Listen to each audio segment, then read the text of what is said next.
There are moments.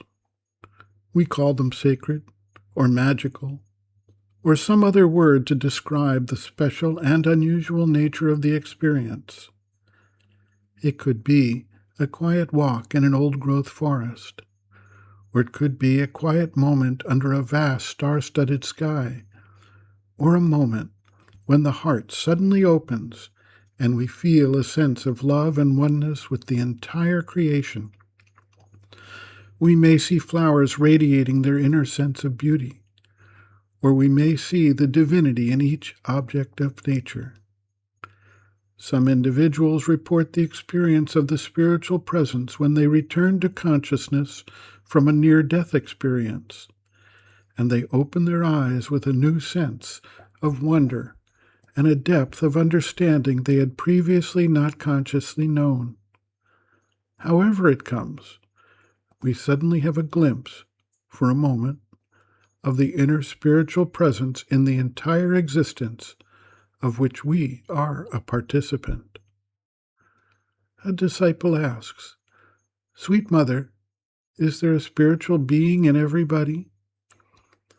The mother answers, quote, "That depends on what we call being. If for being we substitute presence, yes, there is a spiritual presence in everyone. If we call being an organized entity, fully conscious of itself, independent, and having the power of asserting itself and ruling the rest of the nature, no.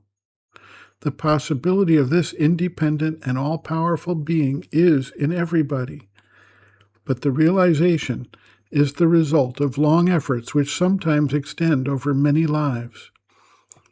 In everyone, even at the very beginning, this spiritual presence, this inner light, is there. In fact, it is everywhere. I have seen it many a time in certain animals.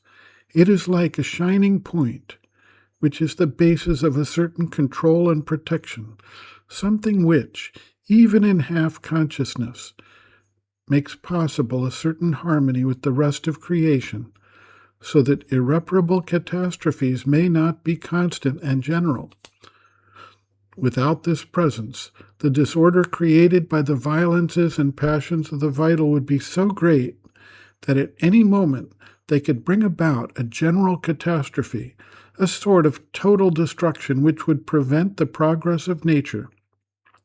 That presence, that spiritual light, which could almost be called a spiritual consciousness, is within each being and all things, and because of it, in spite of all discordance, all passion, all violence, there is a minimum of general harmony, which allows nature's work to be accomplished.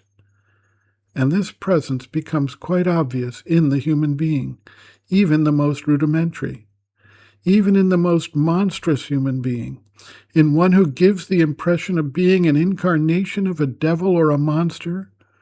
There is something within exercising a sort of irresistible control. Even in the worst, some things are impossible. And without this presence, if the being were controlled exclusively by the adverse forces, the forces of the vital, this impossibility would not exist.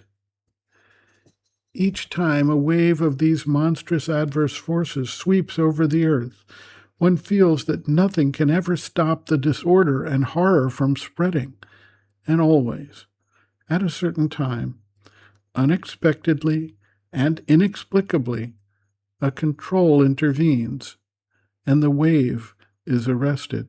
The catastrophe is not total. And this is because of the presence, the supreme presence, in matter.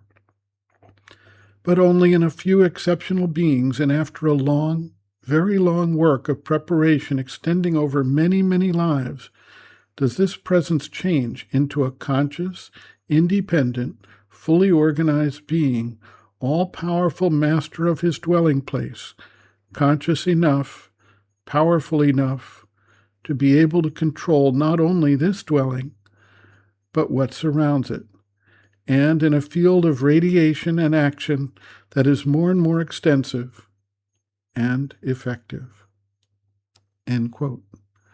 Reference, Sri Aurobindo and the Mother, The Psychic Being, Soul, Its Nature, Mission, and Evolution. Section 6, More Lights on the Psychic Being, pages 160 to 161.